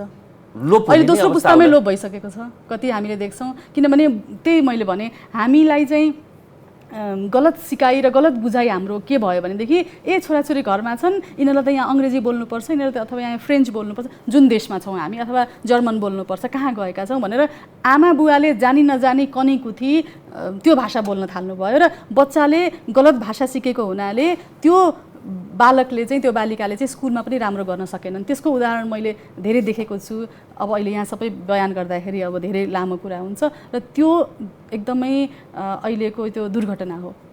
हाम्रै सन्ततिको लागि चाहिँ त्यो नराम्रो कुरा हो। त्यसकारण हामीले मातृभाषा नै उनीहरूलाई सिकाउनुपर्छ, जसले गर्दाखेरि एउटा भाषामा दक्षता भइसकेपछि बल्ल मान्छेले अर्को भाषा जान्न सक्छ के। तपाईँले कति भाषा किन सिक्नुभयो भनेर भर्खर प्रश्न गर्नुभयो नि, एउटा भाषामा दक्षता हुनुपर्छ। मैले कतिपटक के गरेको छु भनेदेखि नेपालीलाई नै कहिलेकाहीँ जर्मन पनि सिकाउनु पर्ने हुन्छ नि, नेपालीलाई जर्मन सिकाउँदाखेरि नेपाली भाषा त फरर बोल्न आउँछ, तर नेपाली भाषा नै आउँदैन के उसलाई। क्रियापद कहाँनिर राख्ने, कर्म भनेको के हो, करण भनेको के हो, त्यो नै कुरा नबुझेपछि त अर्को भाषा कसरी सिक्ने त? त्यो सिक्न सम्भव हुँदैन। अनि पहिला म नेपाली भाषा सिकाउँछु, अनि नेपाली भाषा सिकाएपछि नेपालीमा चाहिँ यसरी वाक्य गठन हुन्छ, अनि यस्तो यस्तो व्याकरणमा यसरी पदहरूको यस्तो यस्तो समायोजन हुन्छ र यसरी सिक भनेपछि बल्ल अनि उसले ए हो त नि भनेर यति छिटो त्यो अर्को भाषा सिक्छ। त्यसकारण मातृभाषामा दक्षता हुन भनेको त्यसकारण जरुरी छ। त्यो असाध्यै महत्त्वपूर्ण र मार्मिक कुरा गर्नुभयो। यो कुरा ममै पनि लागु हुन्छ। मैले पनि तपाईँको एसएलसी पछाडि मात्रै नेपाली भाषाप्रतिको यो मोह, यो जागरण आएको हो। अङ्ग्रेजी स्कुल पढे पछाडि एसएलसीसम्ममा सबै विषयमा तपाईँको अहिले भन्ने गरेको फर्स्ट डिभिजनभन्दा बढी अङ्क आएको, तर नेपालीमा चाहिँ 46 मात्रै आएपछि झल्यास भएर आफ्नै मातृभाषा तर यसमा यस्तो दुरावस्था भने पछाडि मैले अङ्ग्रेजी साहित्य अथवा राजनीति शास्त्र पढे पनि अहिले, र धेरै संवादमा म कति जान्दछु जान्दिनँ थाहा छैन, तर धेरैले मलाई प्रशंसा गर्ने, अनुसरण गर्ने, तथाकथित रूपमा शुद्ध नेपालीको पगरी गुत्नुको त्यो सौभाग्य प्राप्त छ। हो त्यो तपाईँमा त्यो चेतना आएर त यो कुरा यहाँसम्म आइपुग्यो नि त। त्यसले गर्दाखेरि त्यो अब मलाई लाग्छ तपाईँले पनि अनुभव गर्नुभएको छ होला, नेपालीमा दक्षता भइसकेपछि अब तपाईँलाई अरू भाषामा एकदम सहज हुन्छ। त्यसकारण त्यो एउटा भाषिक दक्षताको लागि मातृभाषामा दक्षता त्यस कारणले अत्यन्त महत्त्वपूर्ण छ भन्ने कुरा हामीले बुझ्नुपर्छ। अब फेरि त्यो म तपाईँलाई अस्ट्रियाको भियना विश्वविद्यालयमै पुर्याउँछु। 10 महिना अगाडिको तपाईँको अनुभूति र यो बिचमा अनुभूति, त्यो बिचमा त धेरै लकडाउनका कारणले भौतिक उपस्थिति पनि हुन सकेन, त्यसबाहेक अरू के कुराहरू त सुन्न लायक, सुनाउन लायक अथवा त्यही अवधिकै पनि छन् त्यस्ता केही झिल्काहरू? त्यस्ता अब धेरै समय त भएको छैन, 10 महिना मात्रै भयो। 10 महिनामा हामीले 2टा सेमेस्टर मात्रै पढ्न भ्यायौँ र एउटा सेमेस्टर चाहिँ हामीले अझै अनलाइन गऱ्यौँ, अनि अघिल्लो सेमेस्टर मात्रै आधा अनलाइन र आधा उपस्थितिमा हामीले पढ्न पायौँ। तर अनलाइन गर्दाखेरि पनि विद्यार्थीहरूले लगनशीलता त्यत्तिकै देखाएर त्यत्तिकै राम्रो गर्नुभयो। त्यसकारण त्यो लगनशीलता नै महत्त्वपूर्ण हो कुनै पनि भाषा सिक्न अथवा पढ्न लेख्नको लागि भन्ने कुरा त छँदैछ। तर हामीले भौतिक रूपमा सँगै आएर जस्तो पहिलेको जस्तो त्यस्तो केही गतिविधिहरू गर्न चाहिँ पाएका छैनौँ। त्यस अगाडिका केही तपाईँले उदाहरण दिनुभएको थियो नि, त्यो हामीलाई बडा चमत्कृत लाग्ने खालका अनुभूतिहरू थिए नि। हजुर, तपाईँको आफ्नो बुवा आमाको मातृभाषा बुझ्दै सिक्दै, कोही अमेरिकाबाट आएका, कोही कताबाट आएका, पछि यो देश नै बुझ्नलाई यहाँ जाउँ भनेका यस्ता प्रसङ्गहरू छन् नि? त्यस्ता त अहिले पनि छन्। अहिले पनि म यहाँ आएँ, अहिले पनि मेरा विद्यार्थीहरू अहिले यहीँ छन्, फिल्ड वर्क गर्न आएका छन्। अहिले पनि यही गोथे सेन्टरमा पढाउँछन् एकजना विद्यार्थीले, नेपाली सिकेरै आएकी हुन् उनी पनि। यसरी यहाँ अध्ययन गर्नको लागि बिचमा कोरोनाले गर्दाखेरि अस्ति भर्खर पनि बिचमा छोटो लकडाउन भयो वैशाख महिनामा, नत्र भने अरू एउटा क्लास यहाँ फिल्ड वर्क गर्न आउने थियो, त्यो आउन पाएन। त्यसले गर्दाखेरि उनीहरूले चाहिँ त्यसलाई रोक्नुपर्ने भयो। तर अहिलेको समयमा किनभने त्यहाँ अहिले गर्मी महिनाको बिदा छ, अनि त्यो गर्मी महिनाको बिदामा धेरै विद्यार्थीहरू नेपाल, भारत अथवा दक्षिण एसियामा आएर आफूले त्यो सिकेको जानेका कुराहरू त्यहाँ जुन त्यो त एउटा के भनौँ सिद्धान्त मात्रै त्यहाँ उनीहरूले पढे नि त, अब व्यावहारिक रूपमा उतार्नको लागि उनीहरू यहाँ आउन, बस्न र यहाँ काम गर्न, यहाँको संस्कृतिलाई निहालेर हेर्न चाहन्छन् र आएका पनि छन्। अहिले पनि यहाँ छन् विद्यार्थीहरू। एउटा प्रश्नको चाहिँ मलाई सग्लो र चित्त बुझ्दो उत्तर मैले पाएको छैन, सायद तपाईँबाट पाइन्छ कि? यो विश्वमै संस्कृत भाषा सन् 1785देखि नै लगातार पढाइ भइरहेछ, अहिलेसम्म पढाइ भइरहेछ। अहिले त विश्वका कयौँ विश्वविद्यालयमा पढाइ हुन्छ। किन पढ्छन् त्यो पाश्चात्य संसारले? त्यो खालि जिज्ञासु भएर एउटा भाषाका रूपमा मात्रै हो कि अथवा के कारणले संस्कृत? मलाई लाग्छ त्यही हामीले भन्यौँ नि, भाषा पढ्नको लागि मात्रै होइन, उनीहरूले एउटा सभ्यताको विकास क्रम कसरी भयो अथवा समाजको विकास कसरी भयो र बौद्धिक चिन्तन कस्तो खालको थियो, हामीले के सोच्थ्यौँ, के गर्थ्यौँ, होइन, हामीले जुन कुरा ती ग्रन्थहरू जुन संस्कृत भाषामा भएका ती सम्पूर्ण ग्रन्थहरू अथवा पुराणै भनौँ अथवा वेद भनौँ अथवा अरू साहित्यका नाटकहरू नै भनौँ, यी महाकाव्य बनाऊ, यी सबै भनेको हाम्रो बौद्धिकताको उपज हो। त्यसले के देखाउँछ त भन्दाखेरि दक्षिण एसियामा भएको बौद्धिक वर्गले कस्तो चिन्तन गर्थ्यो, कहाँसम्मको सोच थियो, उनीहरूको कल्पना परिकल्पना कस्तो थियो भन्ने कुरा जान्नको लागि त्यो जिज्ञासाले गर्दाखेरि उनीहरूले हाम्रो भाषा पढ्छन्। हाम्रो एउटा समस्या चाहिँ के भयो भने अघि नै पनि चर्चा भएको थियो नि, हामीले चाहिँ पूर्वज र अग्रजहरूको गौरव गाथा मात्रै गाउने, तर त्यो मितिमा, प्रमाणमा, प्रमेयमा, यसको अभिलेखमा ध्यान नदिने। त्यसैले हामीलाई रामायण कहिलेको हो भन्ने ठ्याक्कै प्रमाणित रूपमा भन्न नसक्ने, होइन, वेद कहिलेको भन्दा हजारौँ हजार वर्ष अगाडिको ऋषिहरूको अथवा ईश्वरको बाणी मात्रै भनेर त भएन। त्यो त लिपिबद्ध भएको, लिखित इतिहास भएको कुरा भएपछि त निश्चित समय हुन्छ, कालखण्ड हुन्छ, कहिले हो भन्ने यसले प्राज्ञिक र व्यावहारिक रूपमा कतिको सकस हुने रहेछ यो अभिलेख नहुँदा? एकदमै धेरै सकस हुन्छ। मैले नै अब म त धेरै पुरानोमा अहिले हिजो आज माध्यमिककालीन ग्रन्थहरूमा काम गरिरहेको हुनाले हाम्रो परम्परा नै त्यस्तै रहेछ भन्ने कुरा देखिन्छ। हाम्रो परम्परामा के रहेछ भने त्यो पनि एउटा हाम्रो वैशिष्ट्य हो, त्यसलाई म नराम्रो भन्दिनँ, त्यो वैशिष्ट्य हो। किनभने हामीले अग्रजप्रति, हाम्रो पूर्वजप्रतिको हाम्रो समर्पणको भाव पनि त्यसमा छ, र अर्को के भने एउटा म र अहम भन्ने कुरा त्यसमा छैन के। मैले अहिले चाहिँ के हुन्छ भने अगाडि किताबको कभरमै फलानुको नाम, अझ टाइटल पनि, तस्बिर टाइटल पनि के, अझ प्राध्यापक डाक्टर फलानु फलानु फलानु भनेर नाममै लेख्ने चलन छ नि त हाम्रो किताबको अगाडि नै पनि। त्यो कुरा बाहिर लेखिँदैन, नाम भनेको नाम हो, टाइटल लेख्ने होइन भनेपछि त्यति एउटा म छु र मेरो अस्तित्व छ भन्ने देखाउनको लागि अहिलेको आधुनिक युग त्यति लालायित छ भने पुरानो पुस्ता त्यति लालायित थिएन। त्यसले गर्दाखेरि ग्रन्थ उनीहरूले लेखे र त्यो ग्रन्थमा चाहिँ आफ्नो नाम लेखेनन्, कसले लेख्यो भन्ने कुरा भेटिँदैन र कहिले लेखियो भन्ने कुरा पनि भेटिँदैन। त्यसले गर्दाखेरि हामीलाई यो कहिलेको हो भन्ने कुरा पत्ता लगाउन मलाई पनि गाह्रो छ। यो प्रकाशित ग्रन्थमा पनि त्यो समस्या छ। हामीले हेरौँ नेपाली भाषाका पुराना प्रकाशित ग्रन्थहरूमा पनि लेखकको नाम छैन, मिति छैन, तर प्रकाशकको नाम चाहिँ छ है, फेरि प्रकाशकले फलानु प्रकाशक भनेर चाहिँ देखिएको छ। र त्यसले गर्दाखेरि त्यो एउटा खोइ मलाई कहिलेकाहीँ त म सकारात्मक रूपमा सोच्छु र लाग्छ कि एउटा अहम नभएको हो कि त हाम्रा पूर्वजहरूमा, मैले गरेको म भन्ने भावना नभएर पनि हो कि त, अथवा पितृहरूलाई चाहिँ उहाँ कतिले के भन्छन् भनेदेखि होइन अझ के भनिन्छ सुनिन्छ भन्ने गरिन्छ भने मोतीराम भट्टले पनि कति कविताहरू होइन आफैले लेखिदिएर भानुभक्तको हो पनि भनेका हुन् भनेर भन्ने पनि सुनिन्छ। भनेपछि त्यो भानुभक्तप्रतिको एउटा श्रद्धा अथवा नेपाली भाषा साहित्य पहिलेकै थियो भन्ने किसिमको देखाउनको लागि त्यो एउटा प्रेम, भाषाप्रतिको प्रेम अथवा समर्पणले गर्दाखेरि त्यस्तो पनि भएको हो कि। त्यसका सकारात्मक र नकारात्मक पक्ष दुवै छन्, तर अध्ययनको लागि चाहिँ त्यो एउटा अलिकति जटिल आजको चस्माबाट हेर्दाखेरि हामीले जस्तो बेताल पञ्चविंशतिको बेताल 25 जुन कथा चाहिँ कहिलेदेखि आयो भनेपछि इस्वीको 11औं शताब्दीमा चाहिँ फलाना फलाना ठाउँमा यो अभिलेख फेला परेको थियो, अथवा मिति देखिएको छैन भने पनि यो अभिलेखको पात कस्तोमा लेखियो, त्यो पेज कस्तोमा लेखियो, त्यो कति कुन समयमा बनाइन्थ्यो, अनि त्यो अक्षरको बनोट कस्तो छ, केमा लेखिएको छ, यी सबै कुराहरूको अध्ययन गरेर चाहिँ ती पाण्डुलिपिको मिति तोक्ने गरिन्छ अथवा गर्छौँ, अथवा हाम्रा साथीहरूले गर्नुहुन्छ, विद्वानहरूले गर्नुहुन्छ। त्यसरी चाहिँ पत्ता लाग्छ। त मिति नै नलेखिएको कारणले गर्दाखेरि धेरै गाह्रो छ। अथवा कुन राजाको समयमा यो लेखियो भनेपछि त्यो राजा त्यो समयमा थियो भनेर पनि गर्ने परम्परा छ। र मिति नहुनाले गर्दाखेरि एउटा प्रामाणिक रूपमा यस्तै हो भनेर किटान गरेर भन्न हामीलाई गाह्रो भयो कि। हामी पुरानो त भन्छौँ, तर यो समयको भनेर भन्न हामीलाई गाह्रो हुने अवस्था कहिलेकाहीँ सिर्जना हुन्छ। एउटा वैयक्तिक अनुभूति, तपाईँ यति ठुलो प्राज्ञिक रुझान र उडान गर्नुभएको छ, तपाईँका लागि संसारका जुन पासपोर्ट लिन पनि सकिन्थ्यो, तर तपाईँ अहिले पनि र जीवन पर्यन्त म नेपाली पासपोर्ट बोक्छु, म जहाँसुकै जाउँ नेपाली पासपोर्ट बोक्छु, नेपाली मेरो सपनाको भाषा, मेरो विपनाको भाषा, मेरो पूर्वजको भाषा, कामको भाषा, सबैको भाषा भनेर भन्नुभएको छ। यसका तिता मिठा अनुभूति के हुने रहेछ? एउटा जहिले पनि नेपाली हुँ भन्नमा गर्व लाग्छ होइन।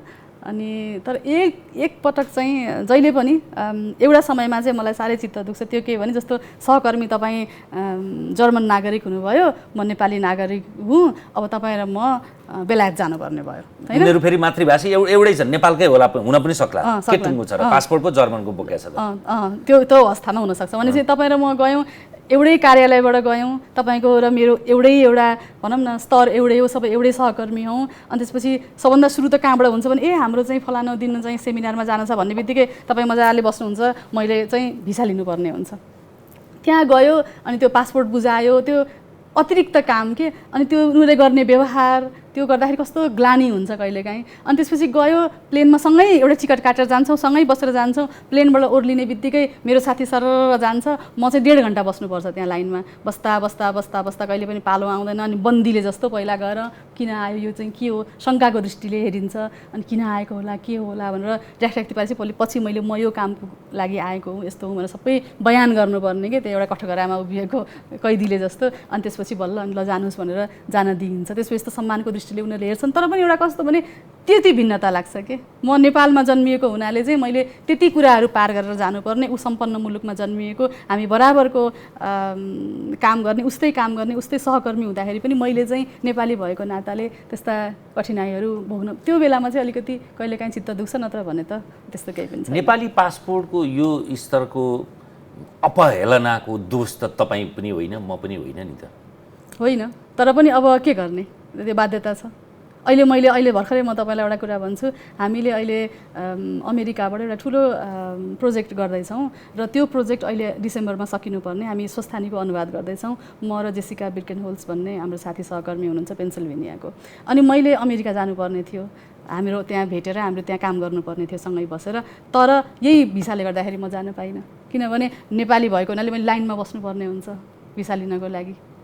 अनि अब 6 महिनापछि मात्रै पालो आउँछ भनेर भन्छन्, अनि 6 महिना कुर्दाखेरि त उता सकिने भयो समय भनेपछि यस्ता धेरै कठिनाइहरू छन् जसले हामीलाई अगाडि बढ्न रोक्छ। त्यसका बावजुद पनि मैले यो प्रसङ्ग तपाईँको वैयक्तिक भएर मात्रै भने होइन, त्यसका बावजुद पनि तपाईँ नेपाली पासपोर्ट नै बोकिरहनु भयो। कता कता त्यो भित्र भनौँ न एउटा आनन्द त छ नि त। सबै नेपालीहरूमा मेरो विचारमा मलाई कस्तो लाग्छ भने नेपालीहरूमा चाहिँ राष्ट्रप्रेम एकदमै कुदिएको छ कि त्यस्तै ममा पनि छ होला। त्यसले गर्दाखेरि मलाई पनि नेपाली हुनुमा गर्व छ। हुन त मैले आफ्नो जीवनका धेरै वर्षहरू विदेशमा बिताएँ, बाल्यकाल भारतमा बिताएँ होइन, अनि त्यसपछि नेपाल फर्केपछि फेरि अहिले बाहिर छु। तर पनि नेपाली भाषासँगै काम गरेको छु, नेपालकै बारेमा सोध्छु, नेपाली भाषाकै लागि आफ्नो जीवन समर्पण गरेको छु र नेपाली हुनुमा गर्व पनि गर्छु। तपाईँको त्यो उठान र तपाईँ किन आज यस्तो हुनुहुन्छ भन्ने विषयमा त त्यो अघिल्लो 10 महिना अगाडिको अन्तर्वार्ताले सबै कुरा सपाट रूपमा भन्छ। यो हेर्ने दर्शकहरूले पक्कै पनि त्यो हेर्नुहुन्छ, त्यो एल्गोरिदमले त्यस्तै देखाउला पनि। भावी योजना चाहिँ के छ? किनभने एउटा सुव्यवस्थित मान्छे त योजनाबद्ध तरिकाले अगाडि बढ्छ नि त। अझ जुन काममा लाग्नु भएको छ, म योजनाहरू धेरै छन्, यही सम्बन्धी अध्ययन सम्बन्धी नै योजनाहरू छन् र ती नै कुराहरूलाई बिस्तारै बिस्तारै गर्दै जाने क्रममा छु। कस्तो हुँदो रहेछ भने एउटा कविता छ नि, जति बुझ्यो उति कठिन, झन्झन बुझ्यो झन् कठिन भने जस्तै आजभन्दा 20 वर्ष अगाडि मैले सबै जानेको छु, म यो गरिहाल्छु जस्तो लाग्थ्यो। हेर्नुहोस् अब अहिले बिस्तारै बिस्तारै हो मैले त केही पनि जानेर रहन्छ भने जस्तो लाग्छ। अब पहिला चाहिँ यति काम म गरिहाल्छु नि भने जस्तो लाग्थ्यो। अब अहिले भएका काम गर्ने सूचीहरू जुन छन् नि 1 2 3 4 5 6 7 8 ती बिस्तारै गर्दै जाँदाखेरि ओहो कहिले गरिसक्ने होला भने जस्तो पनि लाग्छ। आजकल चाहिँ जति बुझे पनि म केही बुझेको रहेनछु भने जस्तो अनुभूति हुन्छ हिजो आज। जस्तो के गर्दै हुन्छ? म अहिले मेरो मुख्य अहिलेको उद्देश्य भनेकै यो गोर्खालीहरूको त्यो एउटा पुस्तक त निस्किसकेको छ, तर पनि म समग्र रूपमा दक्षिण एसियाका युद्धबन्दीहरूले रेकर्ड गराएको त्यो रेकर्डिङको साहित्यिक र सामाजिक पक्षको अध्ययन गर्दैछु अहिले। अनि त्यसपछि नेपाली साहित्यको इतिहासमा महिलाहरूलाई हेर्ने दृष्टिकोण र महिलाहरूको स्थान के थियो र कसरी त्यसको विकास भयो र त्यसका पृष्ठभूमिमा के छन् भन्ने कुराहरू अर्को अध्ययनको मेरो विषय हो। त्यसपछि गएर अहिले स्वस्थानीको बारेमा पनि हामी स्वस्थानीको प्रोजेक्ट अन्तिममा पुगेका छौँ, त्यसलाई पुरा गर्ने। तपाईँको जो सहकर्मी अमेरिकी नागरिक भन्नु उहाँले स्वस्थानीकै विषयमा विद्यावारिधि गर्नुभयो? हजुर, उहाँले हो। त्यसपछि अहिले हामीले चाहिँ स्वस्थानीलाई अङ्ग्रेजी भाषामा अनुवाद गर्दैछौँ, गरिसक्यौँ प्राय अनि त्यसका त्यो अन्तिम चरणमा पुगेको छ अहिले, त्यसमा काम गर्दैछौँ। त्यस्तै विभिन्न अरू पनि कुराहरू छन्। अनि नेपालको बौद्धिक विकास क्रमको बारेमा अध्ययन गर्ने पनि मेरो रुचि हो। त्यसकारण मैले नेपालका विभिन्न पुराना बुद्धिजीवीहरू, साहित्यकार, लेखकहरूको जीवनी कस्तो थियो र जीवनीपरक अध्ययन गर्न मलाई रुचि लाग्छ कुनै पनि व्यक्तिको। मलाई किन मलाई चाहिँ त्यो काल्पनिकता भन्दा यथार्थमा बढी म रमाउँछु र साहित्यको समाजशास्त्रीय अध्ययन गर्न मलाई आजकल रमाइलो लाग्छ। राहुल साङ्कृत्यनसँगको मोहका विषयमा त तपाईँसँग अघि पनि चर्चा भएको थियो। राहुल साङ्कृत्यनकै अध्ययनका पढाइका सिलसिलामा तपाईँले नेवारी पनि सिक्नुभयो होइन, यो सबै रुझान त तपाईँको त्यो विद्यावारिधीको त्यो विषयसँग सम्बन्धित छ नि त? हो, एकदमै छ। किनभने राहुल साङ्कृत्यायनको अध्ययन सुरु गर्ने क्रममा मैले एउटा व्यक्तिबाट सुरु गरेँ भने त्यसभित्र पसिसकेपछि के भयो भने 19औं शताब्दीको बौद्धिक वर्गमा मेरो रुझान बढ्न गयो र त्यसपछि राहुल साङ्कृत्यायन यस्तो व्यक्ति थियो, त्यो व्यक्तिले नेपाल अनि अथवा एसिया युरोपलाई नै जोडेको थियो के। एउटा नेपाल र भारत मात्रै नभएर एसिया र युरोपलाई, जापानदेखि लिएर सबैलाई जोड्यो त्यो व्यक्तिले। र त्यसभित्र पसिसकेपछि अनि यी ढोकाहरू एकपछि अर्को गरी खुल्दै गए। के रहेछ तपाईँको दृष्टिमा राहुल साङ्कृत्यायन? राहुल साङ्कृत्यायन त एउटा त्यो समयको सामान्य रूपमा भन्दाखेरि त्यो समयको उपज हो। त्यो समयले राहुल साङ्कृत्यायन जस्तो व्यक्ति बनायो र राहुल साङ्कृत्यायनलाई अध्ययन गर्नु भनेको त्यो समयलाई बुझ्नु र जान्नु हो। 20औं शताब्दीको भारत कस्तो थियो अथवा त्यो बेलाको नेपाल कस्तो थियो भन्ने कुरा बुझ्नको लागि उसलाई बुझ्नुपर्ने हुन्छ कि। किनभने त्यो प्रतिनिधि पात्र हो एउटा। किनभने त्यो व्यक्तिले नेपालका राजनीतिज्ञहरूलाई पनि प्रभावित गर्यो अथवा नेपालको बुद्धिजीवी वर्गलाई पनि प्रभावित गर्यो। नेपालका मात्रै नभएर उसँग सम्पर्कमा आउने युरोपका, जापानका, भारतका विभिन्न व्यक्तिहरूलाई उसले प्रभावित गर्यो र उसको सम्बन्ध अरूसँग हेर्दाखेरि त्यो समयलाई बुझ्न हामीलाई सजिलो हुन्छ र मलाई पनि त्यो सजिलो भयो। राणाकालमा उनी पटक पटक नेपाल आए थिएन? हजुर। के रहेछ उनको अनुराग, नेपालप्रतिको अनुरागको अर्थ चाहिँ? त्यो पनि म पनि एउटा राष्ट्रप्रेमी र राष्ट्रवादी हो भन्छु राहुल साङ्कृत्यायन होइन। किनभने उसलाई के गर्नु थियो भनेदेखि अब अघि हामीले यत्रो बेर कुरा गरेको जस्तै भारतको निधि, भारतको सम्पत्ति भारतमा फिर्ता ल्याउनुपर्छ भन्ने थियो उसको मुख्य ध्येय। जब उसलाई थाहा भयो बौद्ध ग्रन्थहरू भारतमा छैनन्, अहिले लोप भइसके, ती ग्रन्थहरू मुगल कालमा अथवा पछि त्यहाँबाट निमिट्यान्न पारेर यसरी चाहिँ नेपालमा सुरक्षित छन् र तिब्बतमा सुरक्षित छन् भनेपछि उसलाई के एउटा चाहिँ युवा जोस भनौँ न जाग्यो कि अब मैले चाहिँ त्यो निधिलाई फर्काएर नि भारतमा ल्याउँ, त्यो हाम्रो सम्पत्ति हो, त्यो हामीले भारतमा लिएर आउनुपर्छ भनेर पहिलोचोटि राहुल अनि कसरी जाने त भारत भन्दाखेरि त नेपाल हुँदै जानु पर्थ्यो नि त्यतिखेर होइन, तिब्बत जानको लागि। अनि त्यसपछि तिब्बत जानको लागि कहिले आउनु त भारतबाट नेपाल आउन पनि पाइँदैन थियो भनेपछि शिवरात्रिमा आउन दिइन्थ्यो नि त सबैलाई। अनि जोगीको भेषमा उनी यहाँ आएर लुकेर अनि त्यसपछि पहिलोचोटि त उनी सफल भएनन्, फर्केर जानु पर्यो। अनि दोस्रोचोटि फेरि आइसकेपछि अनि यहाँबाट विभिन्न नेवार व्यापारीहरूको सहयोगमा अनि उनी तिब्बत पुगे र पहिलोचोटि त उनले के गरे भने सङ्कलन मात्रै गरे, जे पाइन्छ त्यही के। अब खच्चरहरूमा 22वटा खच्चरहरूमा लादेर सामान ल्याए के, जे पाइन्छ त्यही। उनले त्यो कुरामा के हो यसको कुनै अर्थ छ, महत्त्व छ छैन त्यसमा ध्यान दिएनन्, जे पाइन्छ त्यही ल्याए। चित्रकलादेखि लिएर मूर्तिदेखि लिएर जे पाइन्छ त्यही सबै लिएर आए। तर त्यो किनेर ल्याए, मागेर ल्याए, जे गरेर ल्याउनुपर्छ सारेर ल्याए। तर त्यो त्यसपछि बल्ल उनलाई राहुल साङ्कृत्यायन स्वयंलाई चाहिँ बोध भयो कि ए मैले ल्याउन त ल्याएँ, तर ल्याउनु पर्ने कुरो त ल्याएकै रहेछ, सबै ल्याएँ। ल्याउनु त सबै उनले त्यतिखेर बुझेका थिएनन्। त्यो मैले भने नि पहिला मान्छेलाई सबै बुझेको छु जस्तो लाग्छ, बल्ल उनलाई ज्ञान भयो कि ए मैले त ल्याउनु पर्ने कुरो त अर्कै रहेछ होइन। भनेपछि पछि हुँदै गर्दा उनी पछि एउटा ग्रन्थ खोज्न मात्रै पनि आए कि, प्रमाणवार्तिक खोज्नको लागि उनी आए र हेमराज शर्मासँग छ त्यो भन्ने थाहा पाएपछि उनी उहाँलाई भेट्न गए। तर उहाँ पनि त्यो 90 सालको भुइँचालोमा त्यो कसलाई दिनुभएको रहेछ उहाँले, त्यो चाहिँ हिलोमा खाइएर बिग्रिएछ। अनि कसले चाहिँ लिएर गएर इटालियन तुची भन्ने विद्वानले लगेर फिर्ता गर्नु भएन भन्ने कुरा पनि त्यसरी आयो। अनि तिनले धेरै प्रयास गरे ती तुचीसँग फिर्ता ल्याउन, पनि त्यो फिर्ता आएन। अनि पछि उनले गएर तिब्बतमा गएर त्यसलाई सारेर त्यसको फोटो खिचेर ल्याएर अनि फेरि भारतमा सुरक्षित राखे। भनेपछि एउटा ग्रन्थको लागि पछि उनी आए। पहिला 22वटा खच्चरमा भरेर लिएर गए, तर पछि बुझ्दै जाँदाखेरि एउटा ग्रन्थको लागि आए। भनेपछि मलाई पनि त्यो एक किसिमको प्रेम हो जस्तो लाग्छ मलाई। यो छुट्टै संसार हो क्या, यो प्राज्ञिकता, यो मन्थन होइन, रिसर्च भन्छ नि, हजुर, यो हाम्रो बसको कुरा होइन, धेरैको बसको कुरा होइन। यो कुन किरोले टोकेपछि यस्तो हुन्छ? त्यस्तो भित्र पस्न गाह्रो छ होइन। भित्र पस्दै गइसकेपछि त्यसमै रमाइन्छ। जुन कुरा पनि त्यस्तै हो, मलाई लाग्छ खाना पकाउने बेलामा पनि अथवा तपाईँ गाडी चलाउनुहुन्छ, गाडी चलाउने बेलामा पनि सुरुमा त त्यो स्टेरिङमा बस्दाखेरि मैले मान्छे मारि पो हाल्छु कि भनेर कति डराइन्छ नि। तर त्यो डरलाई जितिसकेपछि अनि कति आनन्द आउँछ। त्यसपछिको आनन्दको त अब तपाईँ राम्रो चालक हुनुहुन्छ भने तपाईँलाई थाहा छ होइन। त्यस्तै गरी यो अनुसन्धान पनि सुरुमा पस्न अत्यन्त गाह्रो छ। अनि सुरुमा त्यो गाह्रो समयलाई, त्यो गाह्रो खुड्किलोलाई पार गरिसकेपछि चाहिँ त्यसमै रमाउन सकिन्छ, त्यसमै के भन्छन् स्वर्गीय आनन्द लिन सकिन्छ। तर त्यो एउटा मलाई लाग्छ मानवीय स्वभाव पनि होला होइन। कुनै मान्छेलाई गीत गाउनमा आनन्द आउँछ होला, कसैलाई केही गर्नमा आनन्द आउँछ होला, कसैलाई यो काम गर्नमा आनन्द आउँछ होला। त्यस कारण एउटा मानवीय स्वभाव पनि होला जस्तो लाग्छ मलाई। धैर्यता यसको पहिलो र अनिवार्य शर्त।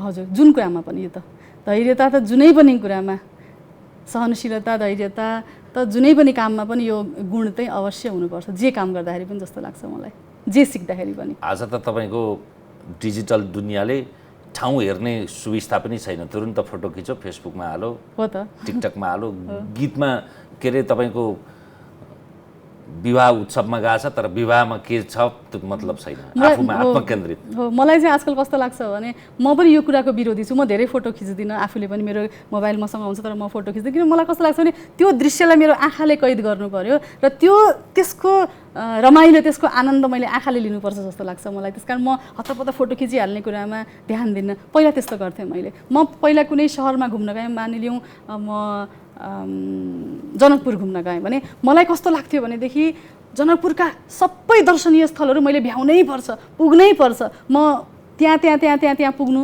मेरो लागि महत्त्व राख्थ्यो भने आज मलाई त्यो महत्त्व राख्दैन। आज मलाई एउटै ठाउँ हेरेर त्यही आनन्द मानेर त्यसको सौन्दर्य भनौँ न, जानकी मन्दिरको सौन्दर्य, त्यसको चाहिँ कस्तो कला त्यसमा के छन् होइन, त्यसको भवन निर्माण कला कस्तो छ, हो त्यसमै एउटा चिज मात्रै राम्रोसँग देखेर फर्के पनि आजकल म आनन्दित हुन्छु, सन्तुष्ट हुन्छु भनेपछि त्यो एउटा परिपक्वता होला पहिलाको र अहिलेको समयमा।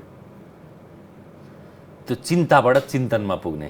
हजुर, जाँदा जाँदै हाम्रो यो 1 घन्टाभन्दा लामो संवाद पश्चात यो नेपालका मात्रै होइन, नेपाल बाहिरका हामीले 3-4वटा कालखण्डमा यसलाई चर्चा गऱ्यौँ। एउटा प्रारम्भिक काल र अधिकांश मध्यमा कालको नेपाली भाषाको विषयमा कुरा गऱ्यौँ। त्यस पछाडि मातृभाषा के हो र यसप्रतिको अनुराग र वितृष्णाले के गराउँछ, यसलाई कति खँदिलो र महत्त्वपूर्ण रूपमा लिनुपर्छ भन्ने राहुल संकृतियनमा अलिअलि छिपछिपे गर्दै नेपाली पासपोर्टसँगको मोह र त्यसले दिएको कहरसम्मको चर्चा गरिरहँदाखेरि जाँदा जाँदै दर्शकहरूलाई तपाईँको सन्देश र सङ्केत के हुनसक्छ?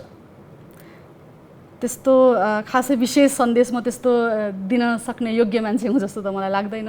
तर अहिलेको समयमा मलाई के लागेको छ भने परिवेश परिस्थिति अनुसार हामीले जे गर्छौँ राम्रोसँग त्यसलाई आनन्दका साथ गरौँ होइन। जे काम गर्छौँ, खाना पकाउँछौँ अथवा गफ गर्छौँ अथवा जे पनि गर्छौँ अथवा घरै सफा यही टेबुलै पुस्छौँ भने पनि त्यसमा रमाएर गरौँ, तन्मयताका साथ गरौँ। जे गर्छौँ त्यसमा आनन्दित हौँ, किनभने जीवन भनेको छोटो छ होइन। त्यस कारण जे गर्छौँ हामी खुसीका साथ गरौँ, यदि खुसी लाग्दैन त्यसमा भने नगरौँ।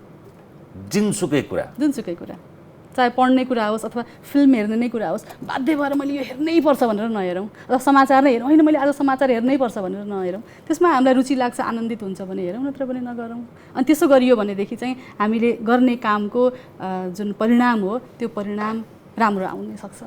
खाना पकाउँदाखेरि पनि परिणाम पनि राम्रो आउँछ, त्यसले तपाईँलाई आत्मसन्तुष्टि पनि दिन्छ। जति मन लगाएर खाना पकाइन्छ त्यति मिठो हुन्छ भन्छन् नि, त्यस्तै हो। पढ्दाखेरि पनि, जे गर्दाखेरि पनि, कुरै गर्दाखेरि पनि, तपाईँको र मेरो संवादमा पनि मलाई तपाईँसँग कुरा गर्न मन नलाइ मैले कुरा गरेँ भने त्यति राम्रो संवाद हुँदैन। हस्, अर्को संवाद चाहिँ पक्कै पनि अस्ट्रियाको बिहानमा जुरोस्। हस्, समय र संवादका लागि धन्यवाद। हजुर, धन्यवाद, नमस्कार।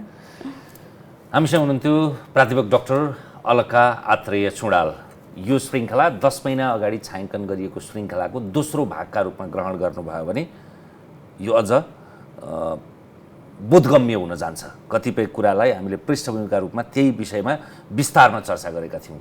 आजलाई तमसोमा ज्योतिर्गमयको यो विशेष श्रृङ्खला यति नै। हेर्दै रहनुहोला AP1। नमस्कार।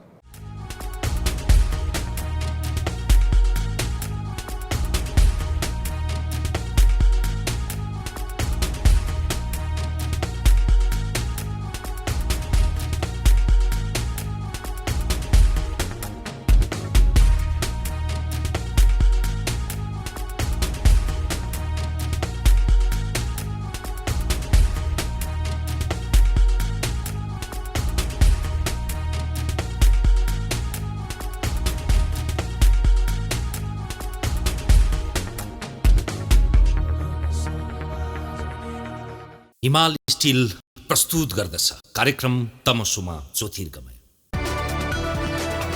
It's an AP1 presentation.